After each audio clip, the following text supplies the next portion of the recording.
Last year I built the exterior for this one-of-a-kind tiny house on wheels. And now I'm working on the inside. In this video I'm turning this plywood and stud room into my off-grid bathroom, complete with a heated marble floor, a 10-foot tall shower, and a toilet that burns away the need for plumbing.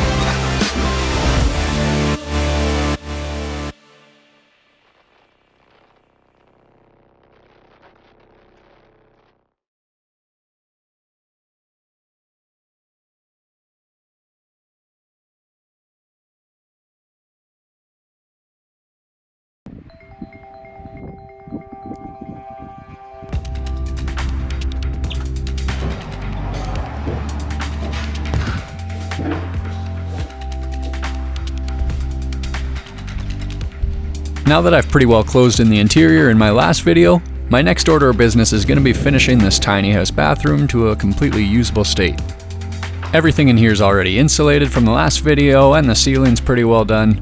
So now I'm going to be installing the wall paneling and building my shower and putting in heated floor and installing my toilet, and you get it, just finishing my somewhat off-grid tiny house bathroom.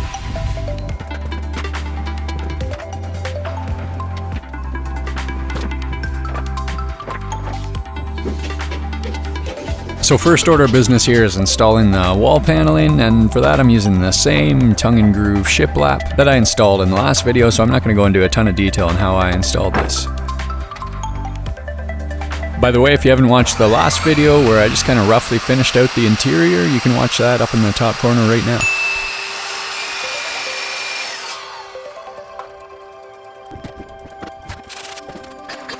So once again, I had pre-painted these panels, and then I used my 15 gauge nailer and went around nailing in one board at a time.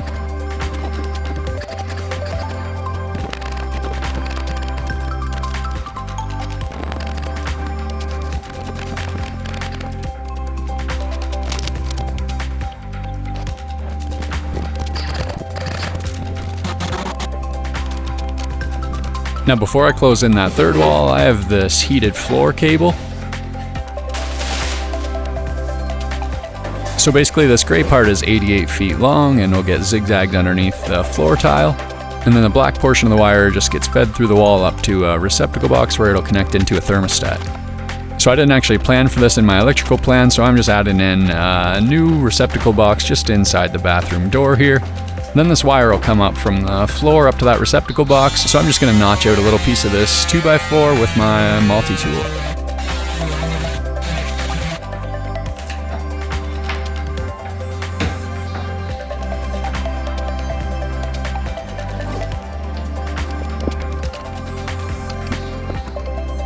So now I have my 120 volt cable in from the panel, and my heating cable and 2 temperature sensor wires running down to the floor.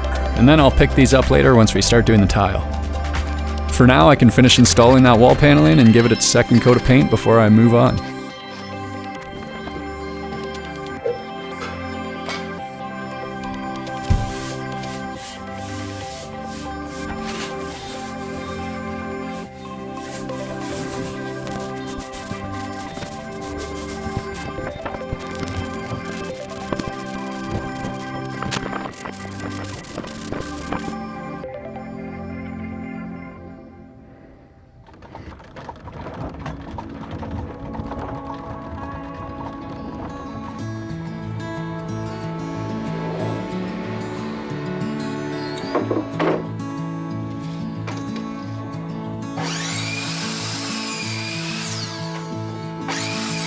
So now I'm going to work on getting my shower framed up and ready for some waterproof membrane.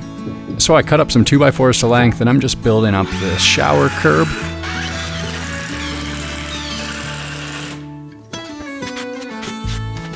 And then around the drain pipe, I'm going to eventually be installing this schluter drain system, so I'm going to cut away some of this plywood to give me some better access at the pipe.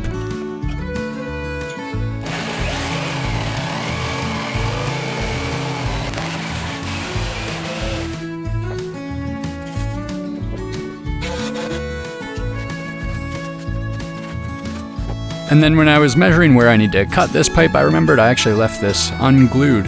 So that's going to make this a lot easier to cut this pipe to size. So thanks, Past Drew. Makes it easier.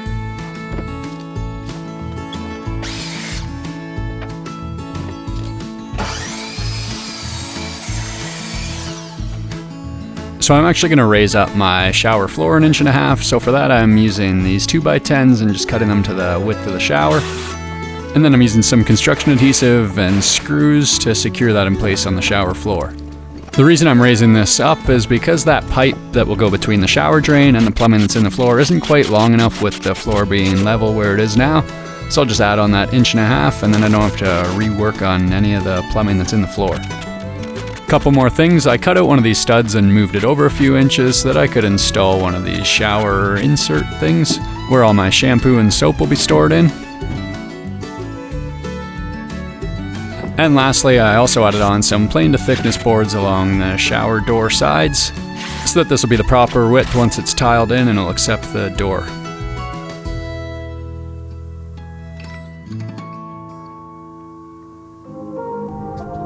So for the shower wall paneling, I'm using this Curdy board, which is basically just a styrofoam sheet with this Curdy waterproof membrane over top. So to cut this to size, I'm using a rip jig for my circular saw.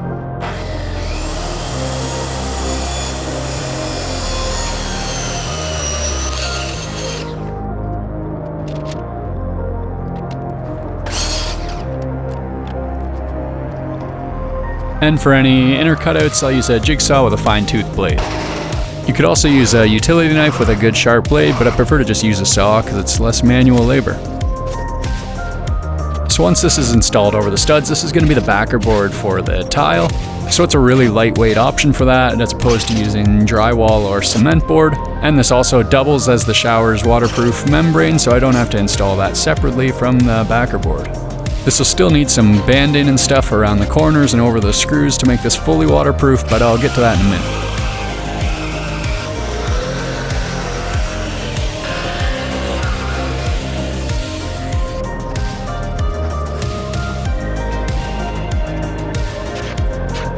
This Curdy board gets installed into the studs with one of these Curdy screws, about every foot down every stud.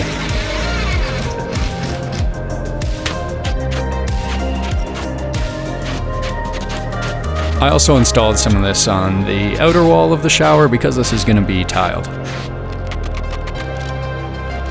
And to finish closing up the shower, I used some more of the pine tongue and groove, actually turned to the V-groove this side so it wouldn't collect as much water, and installed that in the upper portion of the shower and painted it black.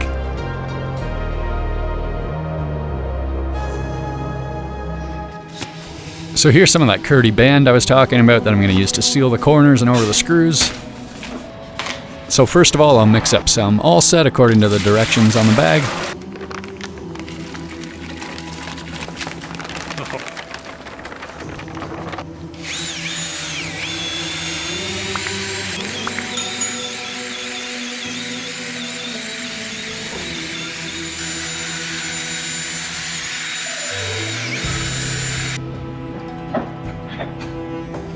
To spread this all set, I'm using a 1/16 inch V-notch trowel.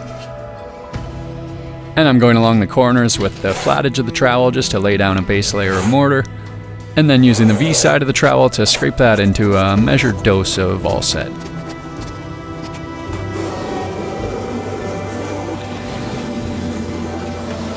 Then I have a piece of Curdy band that I pre-bent with a crease down the middle just to make this a little bit easier and set this in place in the corner. And then using a drywall finishing knife, I'm just scraping the excess mortar out from underneath the band and making sure that's fully adhered into the corner. I repeated this on all 4 corners and any other seams.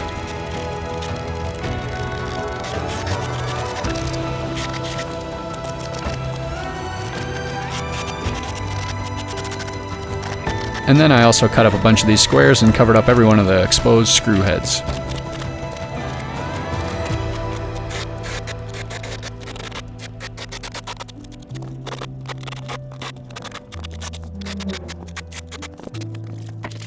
Next, I measured out the size of the floor of the shower as accurately as I could, including the position of the drain. And then I have one of these molded shower pans that's slightly oversized for what I need, so I'm going to cut this down to size so it'll fit in my shower with the drain in the center. These pans are tapered to send water down to the drain, and that way I don't have to build up any mortar bed or anything. Just setting this in place in the floor of the shower with some all set should make the water flow straight down to the drain. Then I used a little more all set around the drain flange and used some yellow ABS cement to glue my pipes together. And then a little more all set on top and this Curdy band that came along with the drain.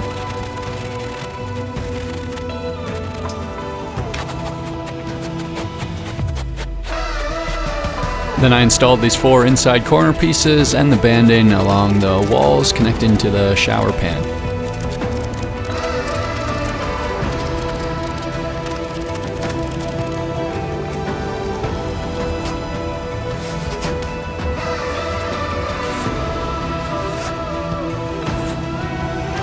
Lastly, I put some more membrane along the inside of the door jamb.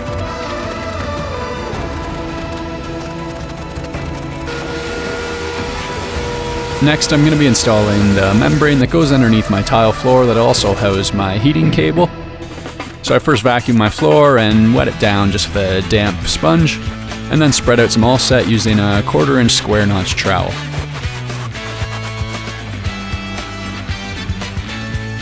So this is the Schluter ditra membrane and specifically designed for in-floor heat. All of these octagon dimples basically act as a grid for that heating cable, and then I can just weave it around in whatever pattern I need to fill my space. So you can get this in rolls or just in these 3 foot by 3 foot squares, and I just got the squares because I have such a small space here.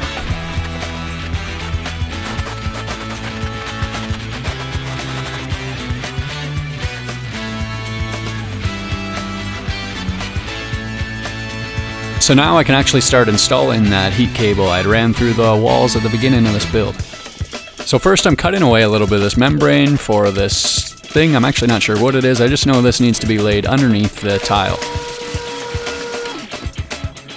And then I can start weaving my heating cable around the floor with 3 dimples space between each run of wire. This wire installs really easily into this membrane. I just go along with my finger and pop it into each space between the octagons.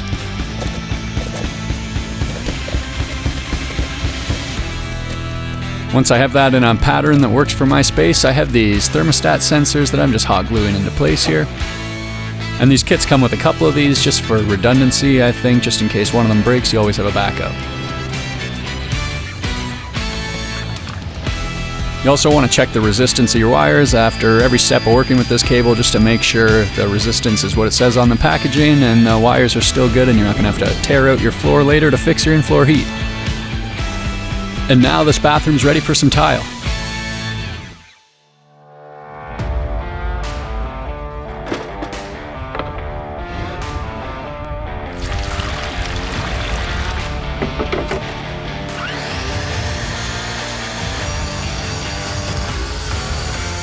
So to start off my floor tiling, I first cut some tiles using my wet tile saw and mixed up some more all set with a little bit less water so this has a little bit of a thicker consistency. Then I applied some mortar onto the membrane and used a 1/2 inch square notch trowel to trowel away the excess. And then I put a little bit more mortar on the back side of the tile and just troweled that down with not quite as much as on the floor. Then I stuck my first tile into place and put a couple of these 1/8 inch tile spacers on it. So the tile I'm using is this 12 inch by 24 inch real marble stone tile. It really doesn't matter if you use real or ceramic, the process is still the same. Just because I have such a small square footage and the real marble looks so good, I decided to use it for this even though it was about $10 a square foot versus $150 for a similar ceramic. Once the tile was set in place, I'd just use a damp sponge to wipe away any of the excess mortar that got on the tile. And then use some of these plastic wedges to level this tile with the ones beside it. For some of the more unique cuts, I'd use a combination of my wet tile saw and a diamond blade and an angle grinder to take out any small portions of tile as needed.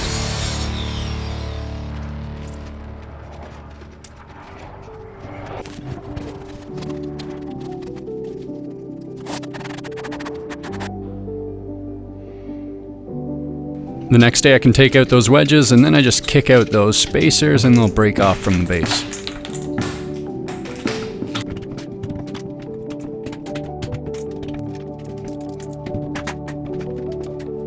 So now I'm going to install a marble sill around the shower opening. So I have this sill that I just got from Home Depot.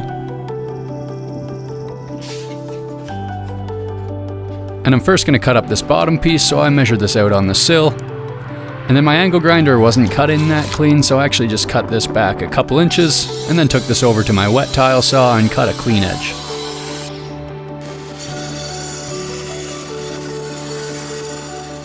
Then I can use some mortar to set this in place in the shower door opening. And I used a tape measure to make sure this was even on both sides, and I'm using my level here to actually push down the inside edge, so whenever water drips onto this, it'll drip back into the shower and not out onto the bathroom floor. It's only sloped about 1/8 of an inch from one side to the other, but that should be more than enough to convince that water to stay in the shower. After that, I just work my way around the rest of the shower opening, and then I use that same marble tile to tile up this wall.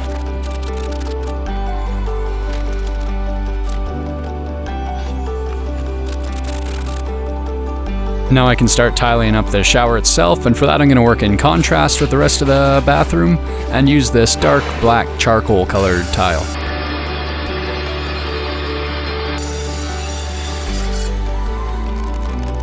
I'm installing this in the exact same way as the floor tile, just setting the mortar on the wall first, and then buttering up the back of the tile and working my way from the bottom up.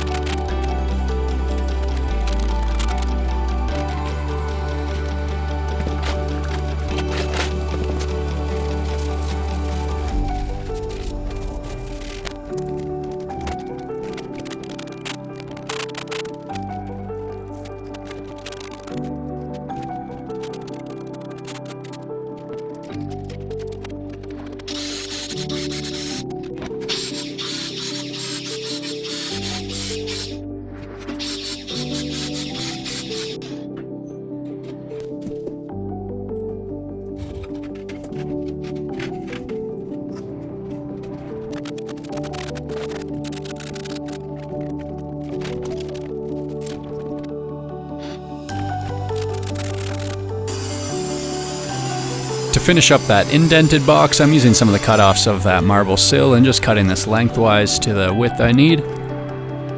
And then I'm going to frame in the box using this white marble.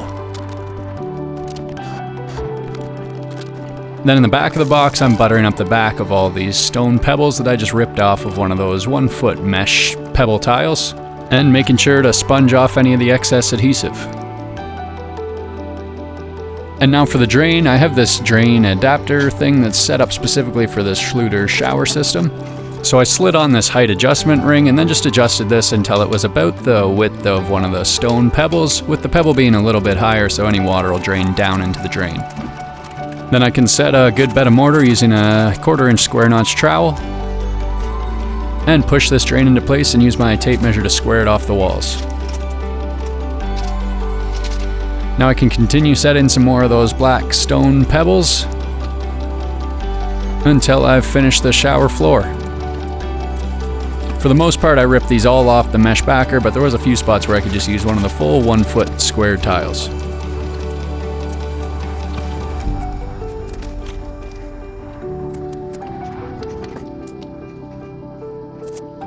Now this tile is ready for some grout, and my neck and shoulders are ready for a good long rest.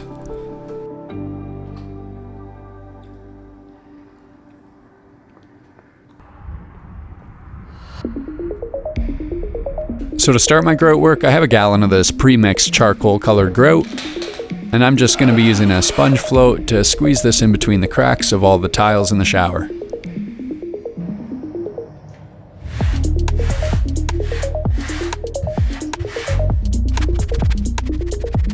I'd work just in a few square foot area at a time, and once I had the grout squeezed into the tiles, I'd use the float to scrape away as much of the excess as I could, and then after about 10 minutes I'd come back with a damp sponge and take off as much of the residue as I can.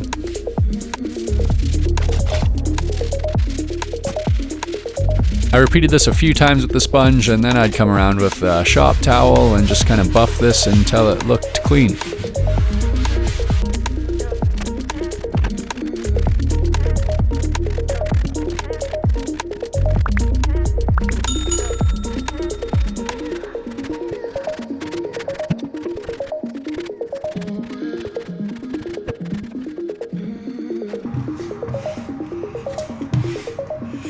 Same exact process for the marble tile, using a different color grout.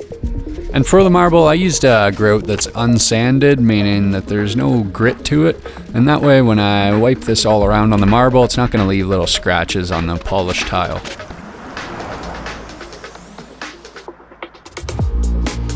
The marble takes a little bit more elbow grease than the black porcelain tile, so I went over a few times with one of these microfiber sponges until everything was nice and polished.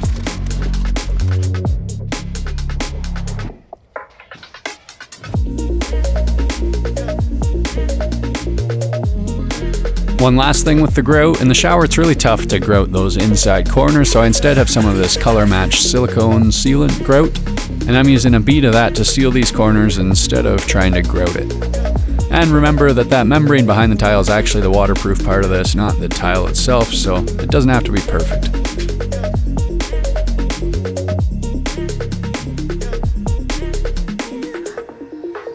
And while I was at it, I also used some white silicone around the marble.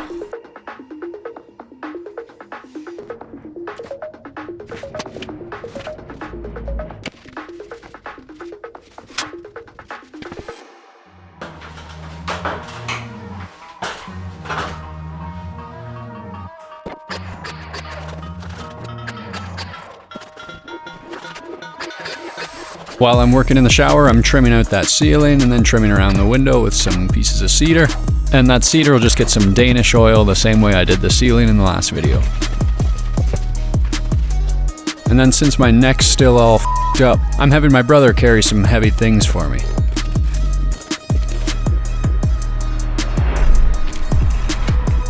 So this is a tempered glass shower door. And to install this, it has these aluminum bracket things, and I'm going to line this up on the sill of the shower door. So then I mark my 3 drill holes, and then I'm going to use a 1/4 inch ceramic and tile bit in my impact to drill through the marble.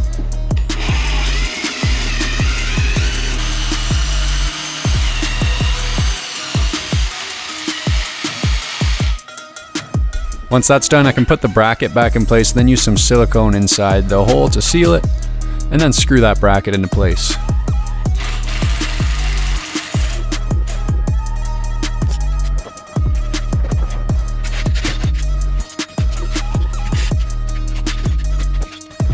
Then muscles can bring the door in, and the door assembly just slides inside of that aluminum bracket, and this gives it some adjustability because we'll be fastening the door to the bracket rather than to the wall, so that gives us about 2 inches of adjustability. So I took some time tinkering around with it and fastened that catch bracket on the other side until it had a nice snug fit.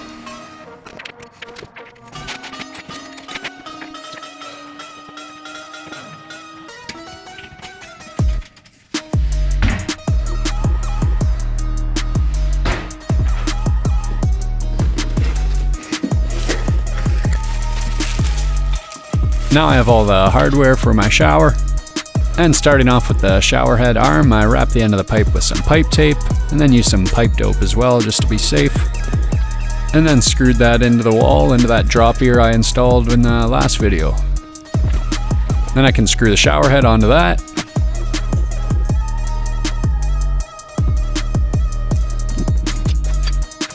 and install the valve assembly.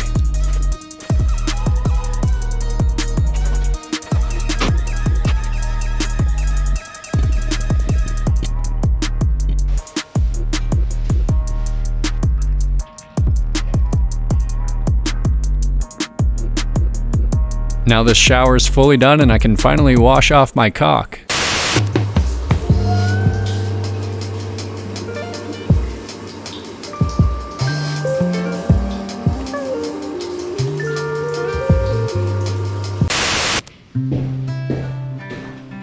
So now I'm on to installing my interior doors, and I'm measuring up the final rough opening.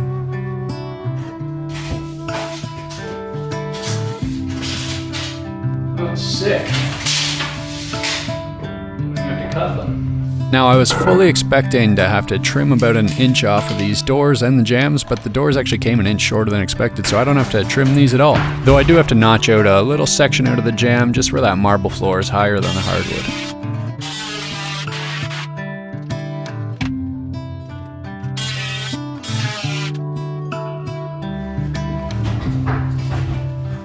So first I can kick out that temporary bottom board, and then we can lift this door roughly into place.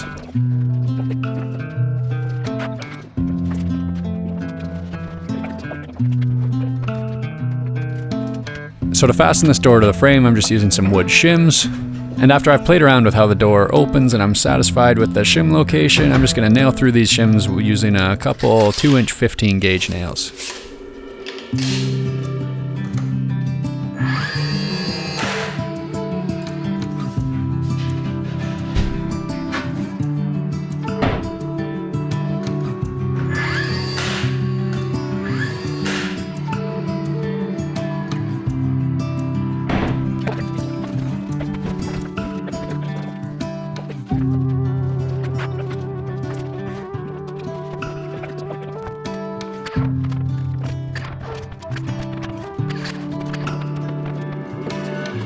So when I'm playing around with this door and trying to set the shim location, I'm really just trying to get this door to open and close smoothly and have this opening edge be a pretty even reveal all the way up the jamb.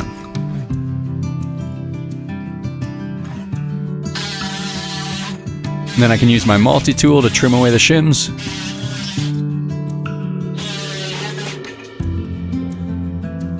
And a little bit of filler to fill in the nail holes.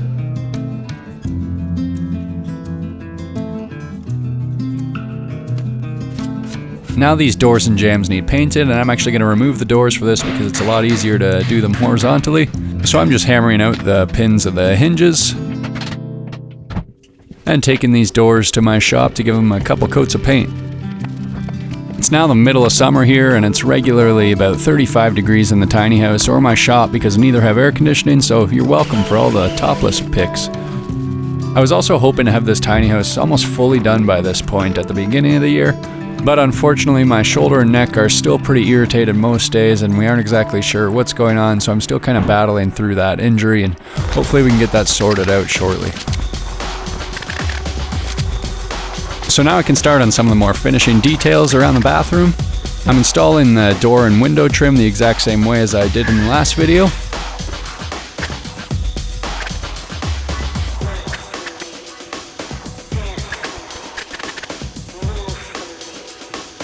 And then I have some of this wider matching floor trim that I'm installing around the base.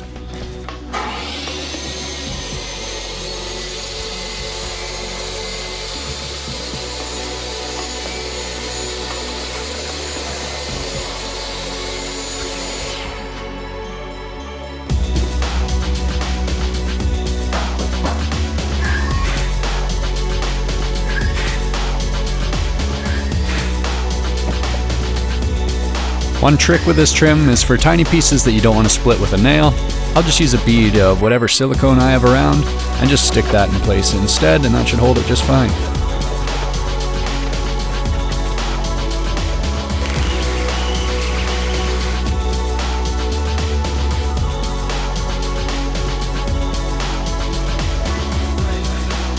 Now I can install the thermostat for my heated floor and get that turned on and make sure everything's working right as well. I just installed this according to the directions in the paper. I'm not going to go into too much detail because it tells you exactly what to do. But it's really not much harder than installing a light switch, so don't be too intimidated.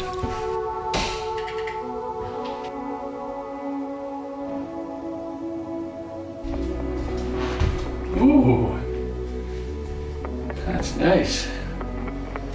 Oh yeah. One last thing for this tile floor, I have this stone and tile sealer, and this gets applied because natural stone is porous and will absorb a certain amount of liquid and ultimately results in some staining. So this sealer helps prevent that and makes the stone a little bit more waterproof. So to apply, I just sprayed this all over the stone and just let it soak in for about 5 minutes. Then I came around with a rag and wiped it clean.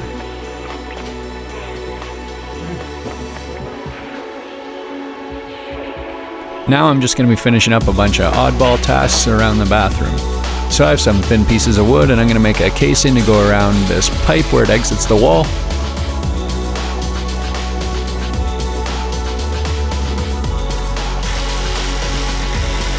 So I cut out these two made-in pieces and then glued them together and to the wall and painted them the same color as the wall.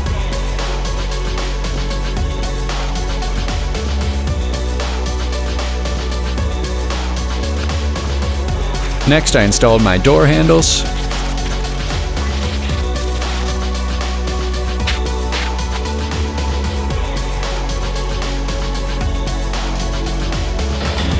And then I'm addressing this gap in the floor between the marble and the hardwood. So I have one of these aluminum transitions and I'm marking the width of the jamb, and then just cutting this out slowly with my miter saw.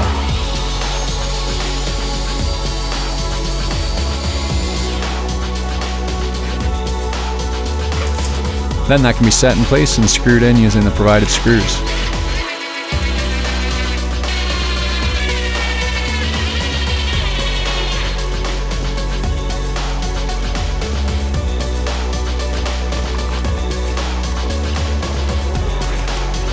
On to the next task, I'm installing the Vanity light. And these are pretty simple to install. I'm really just taking my wires and stripping them back and then connecting all my blacks, all my whites, and the grounds into the utility box.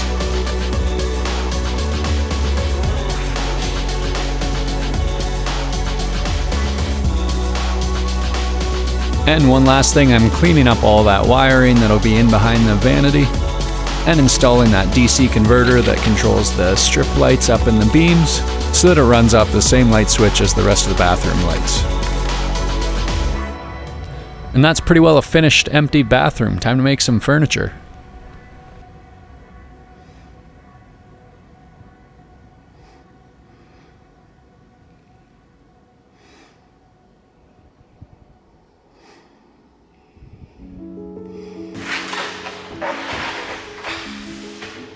So now I'm going to be making a bathroom vanity, and to start I'm going to be making the cabinet out of this 3/4 inch pre-finished maple plywood, and then I'll be doing the doors and all the outer trim in some solid white oak. I'm going to be doing this exact same thing building out my kitchen in one of my next videos, so instead of explaining it in this video, I'm just going to use this to learn, and then I'll explain it in more detail when I build my kitchen. So here's some ASMR instead.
Like I said, I'm going to be doing this exact same thing in one of my next videos when I build out my kitchen, so this was really just me learning how to do that, and I'll explain it in more detail then. By the way, since I can't work quite as much as I'd like to, if you want to support the channel when I need it, I have some new merch out on the Bunker Branding website, and the link's in the description below.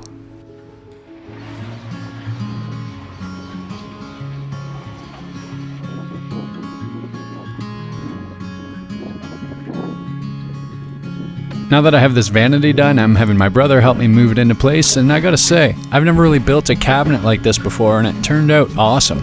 It cost about $1,000 Canadian in materials, but from what I was finding online, that's about the cheapest I could find for even the crappiest melamine vanities.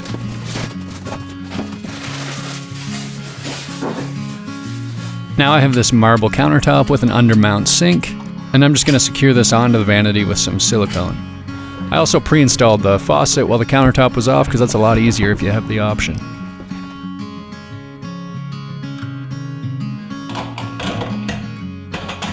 Then I installed my sink drain tube and hooked up my compression hoses to the hot and cold water sources and plumbed from the sink drain down to the pipe using some 1/2-inch ABS.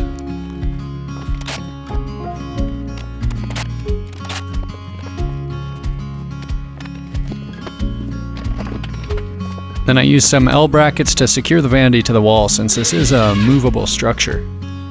Now I'm going to add some silicone to seal between the countertop and the wall, and to get a nice clean edge I'm going to use some painter's tape and then apply the silicone on top of that. Normally I just freehand my caulk, but in this scenario where it's a very visible seam, taping it off like this is really the only option to get an acceptable clean line. So I'd just tape with a bit of an even gap on both sides and then apply the silicone as normal. And then after that's skinned over in 15 minutes or so, I'd just come back and remove the painter's tape and expose a nice clean seam.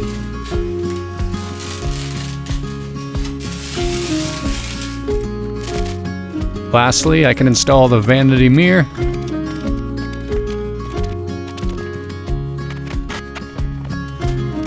And now it's on to the toilet.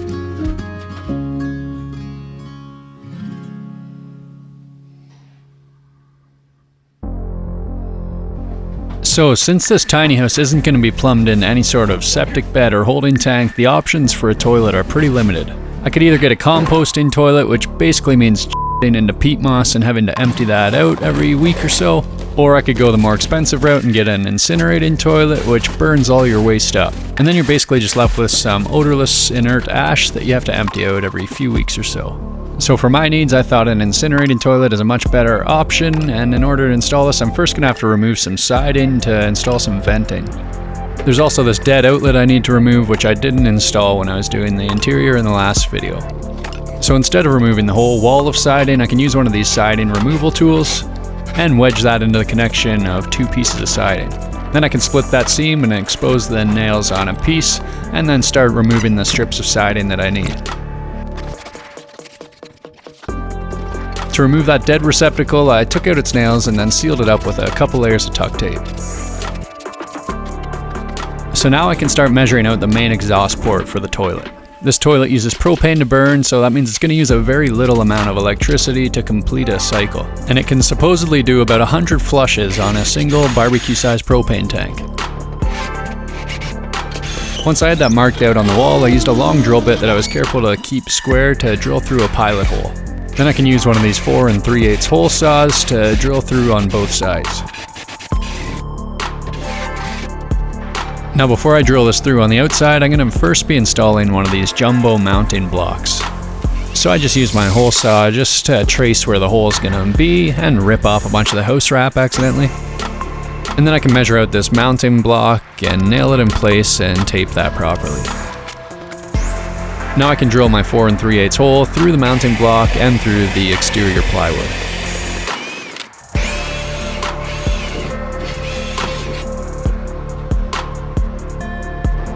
Back on the inside, I'm installing this wall plate quickly that just gives it a bit of cleaner edge around the pipe, and then measuring and drilling the holes for the intake vent.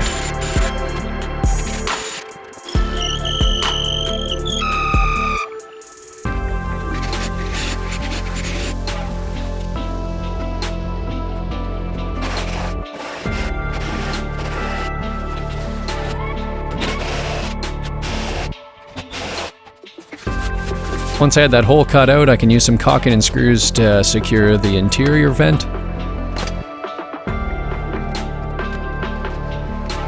And then I'm using some exterior grade sealant to seal up that external hood. And as you can see, it's raining pretty good this day, so I'm just making sure these surfaces are both dry before I stick that on.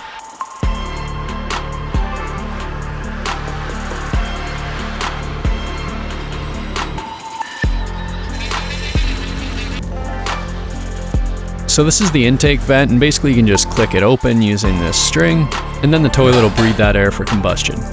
And then for long periods of time where the toilet's not being used, it can be closed easily like this.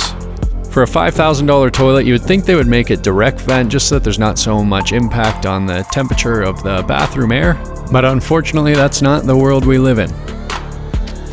So now I can slide one of my ventilation pipes in through the wall and measure this out so the toilet sits about 6 inches away from the wall, just enough to open and close that intake vent.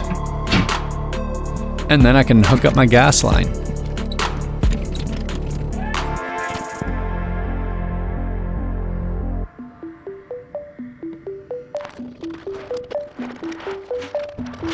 So after I have my siding replaced back around that J-block, I can continue the assembly of the chimney for the toilet. So this all comes as a kit, so I'm just assembling this according to the directions, but I'm first using this elbow, and these just slide into place and have a little metal clamp that just clicks over the previous piece.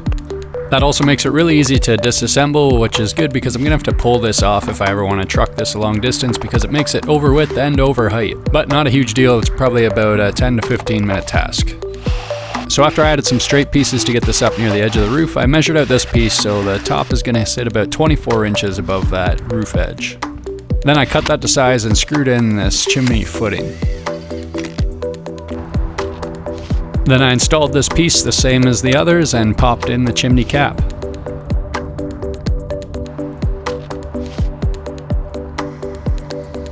So to secure this onto the tiny house, I'm adding a few of these clamps. And this just uses some threaded rods so you can adjust it to level, and then screw these right into the soffit and siding with a little bit of caulking to seal that up. Added to the growing list of injuries. So now the toilet's fully installed, I just need to hook up my gas. So I have this 2-stage regulator, which I can hook up to 2 regular propane tanks, and it'll regulate the pressure down to a household 11 inches water column. Or in other words, like a third of a PSI. So once I have that plumbed up to my main gas line, I can hook this up to a regular propane tank and my house now has propane. It's also a good idea whenever you hook up anything new to check everything for leaks with a soapy solution just to be sure.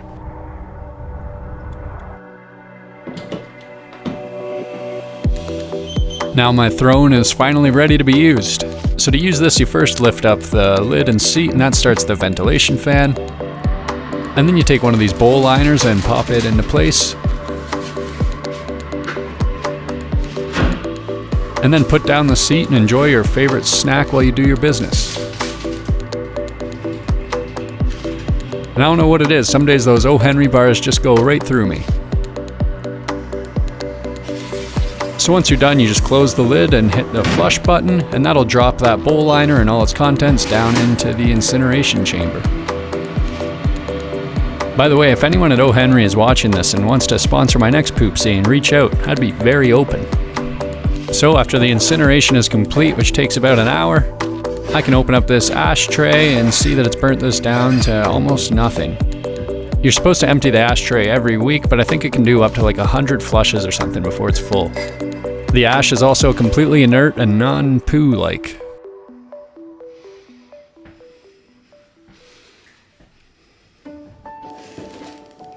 So now I just need water.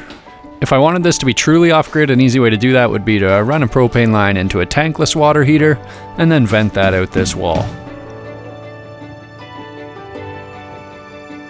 But a better option for the setup that I'm going to have in the end is to just use a small electric water heater. So I picked up this 30-gallon water heater from a local hardware store, and before you say it, I know it's going to add a lot of weight, but it's only going to be full when it's stationary and will be drained whenever it travels, so no big deal. I really don't plan to move this thing around too much in its lifetime. So I plumb that into my main lines using some PEX, some brass fittings, and a 2-gallon expansion tank. And I'm not going to go into too much detail on this because I don't really know if it's right or wrong. I just did it quickly because I had to.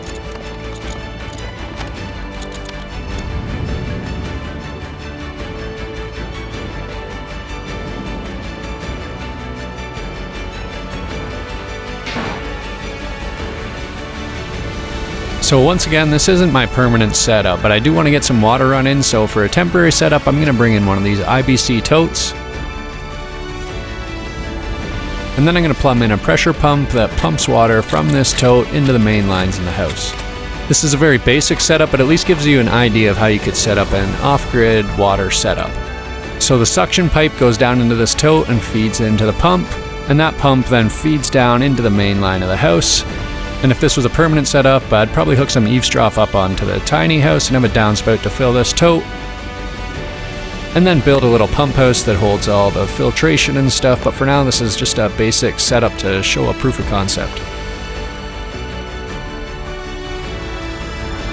So now when a faucet inside the house is open, this pressure pump will kick on.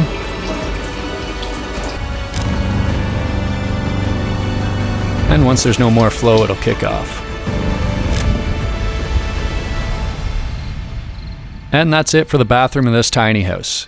If you made it through the whole build portion of this video, once again, thanks so much, because apparently I only know how to make really long videos.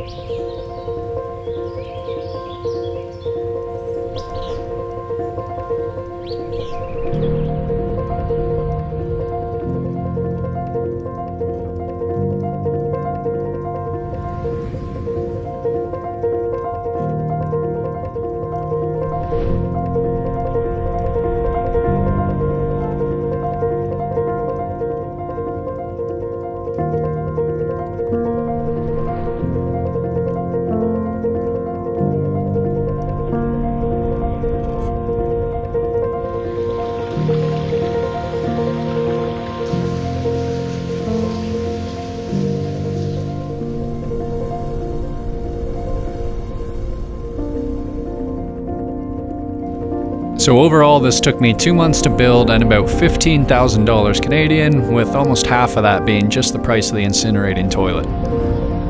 I love the way this turned out, and since it's such a small space, I was able to invest more in materials and ultimately give this a really high-end look and feel.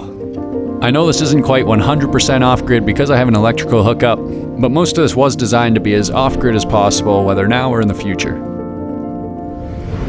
If you haven't already, hit the subscribe button. I've been building this tiny house for almost a year now, and in my next video I'm going to be building out my bedroom loft and staircase. Thanks so much for watching my video. I put my heart and soul into every one, and even though I'm injured right now, I still love making them for you. Till next time, thanks for watching.